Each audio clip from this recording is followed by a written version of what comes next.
Wagner Mercenaries. Der Söldnergruppe Wagner. Au Grupo Wagner. Depuis leur rébellion avortée en Russie le 24 juin, les paramilitaires du groupe Wagner et leur leader exilé en Biélorussie, Evgeny Prigojine, font les gros titres partout dans le monde.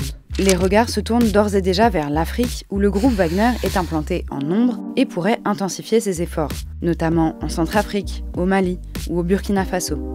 Mais comment font-ils pour asseoir leur influence ? Leur stratégie s'appuie sur des campagnes massives de désinformation et de propagande. On vous explique. La France va de nouveau reconquérir Nous sommes les démons de Macron.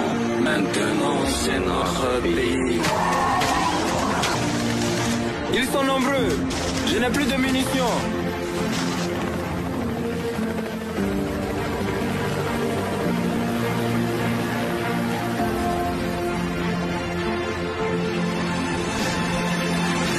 As-tu besoin de renfort, mon ami? Ce clip de propagande, dont les auteurs ne sont pas clairement identifiés, diffusé début 2023, montre les mercenaires de Wagner venir au secours de soldats africains pour lutter contre ce qui est présenté comme une tentative de reconquête de l'Afrique par la France. Il a été initialement diffusé au Burkina Faso, où les campagnes de désinformation menées par Wagner sont particulièrement denses, comme le révèle le collectif All Eyes on Wagner. Ce type de vidéo, qui vise à exacerber le sentiment anti-français en Afrique, circule en particulier sur WhatsApp, messagerie très utilisée sur le continent, et sur l'application cryptée Telegram. Et comme l'écrit le média sud-africain Daily Maverick, dans cet article traduit en français par Courrier International, cette offensive propagandiste s'avère efficace, notamment auprès des jeunes d'Afrique de l'Ouest, car elle n'est pas sans fondement. Wagner joue sur les souvenirs des atrocités commises par les Français il y a des décennies et qui n'ont toujours pas été oubliées en Afrique. Mais au-delà des discours de propagande, Wagner déploie aussi des campagnes de désinformation fondées sur des théories complotistes. La France et les États-Unis sont par exemple accusés de financer le terrorisme islamiste en Afrique de l'Ouest. Et en avril 2022, l'armée française avait même filmé ce qu'elle affirme être des mercenaires de Wagner en train d'enterrer des corps à Gossi, au Mali, pour faire croire à la présence d'un charnier et accuser la France d'exaction dans le cadre de l'opération Barkhane. Alors, pourquoi le groupe Wagner déploie-t-il de tels efforts de désinformation en Afrique ? Son leader, l'oligarque russe Evgeny Prigojine, est le propriétaire de l'Internet Research Agency, IRA, une ferme à trolls responsable de l'envoi de fausses informations. En mars 2023, les Wagner Leaks, une fuite de 2500 documents internes du groupe paramilitaire, ont permis à un consortium de journalistes internationaux d'en apprendre plus sur ce fonctionnement.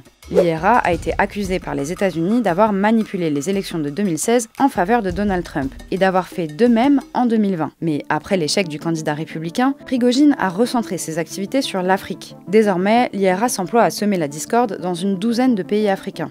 L'objectif, décrédibiliser les gouvernements africains tout en présentant le modèle de l'homme fort russe et l'aide des mercenaires comme une alternative crédible. Résume ADF, publication de l'Africom, commandement américain pour l'Afrique. Pourtant, la réalité est tout autre.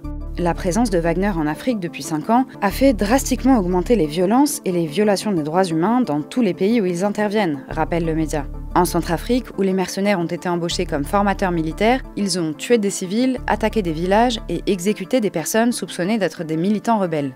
Au Mali, ils ont pris part au massacre de Moura en mars 2022. Cette opération visant les djihadistes du groupe de soutien à l'islam et aux musulmans a dégénéré, et 500 à 600 personnes ont été tuées, parmi lesquelles de nombreux civils.